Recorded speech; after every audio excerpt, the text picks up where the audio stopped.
আসসালামু আলাইকুম রহমতুল্লাহ ওবারাকাতুহু। সকলে যেন দোয়া ও ভালোবাসা। আজকের ক্লাসে সবাইকে স্বাগত। সুপ্রিয় শিক্ষার্থীরা, নবম দশম শ্রেণীর জন্য বাংলা ব্যাকরণের বাংলা ভাষার ব্যাকরণ থেকে আমি ধারাবাহিকভাবে পরিচ্ছেদ ভিত্তিক আলোচনা করতেছিলাম। আমার আজকের আলোচ্য বিষয় পরিচ্ছেদ 18 এর 2 নম্বর ক্লাস বিশেষ্য থেকে।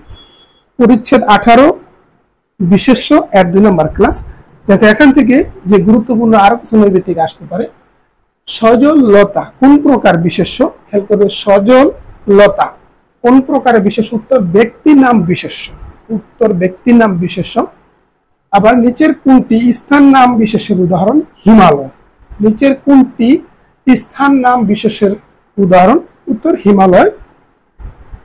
সোমবার জানুয়ারি কোন প্রকার বিশেষ্য? উত্তর হবে কাল নাম বিশেষ্য। সোমবার জানুয়ারি কোন প্রকার বিশেষ্য? কাল নাম বিশেষ্য। এরপরে অপরাজয়ের বাংলা সঞ্চিতা। অপরাজয়ের বাংলা সঞ্চিতা কোন ধরনের বিশেষ্য উদাহরণ?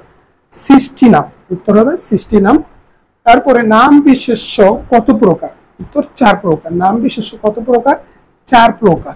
এরপরে যে বিশেষ্যের নির্দিষ্ট কোনো নামকে না বুঝে প্রাণী ও অপ্রাণীর নামকে বোঝায় তাকে কোন প্রকার বিশেষ্য বলা হয়? উত্তর জাতি বিশেষ্য। খুব গুরুত্বপূর্ণ। এরপরে মানুষ, গরু, ফুল, সাগর কোন ধরনের বিশেষ্য? জাতি বিশেষ্য।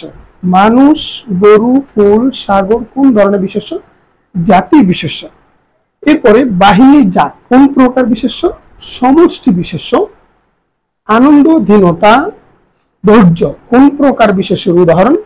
গুণ বিশেষ্য।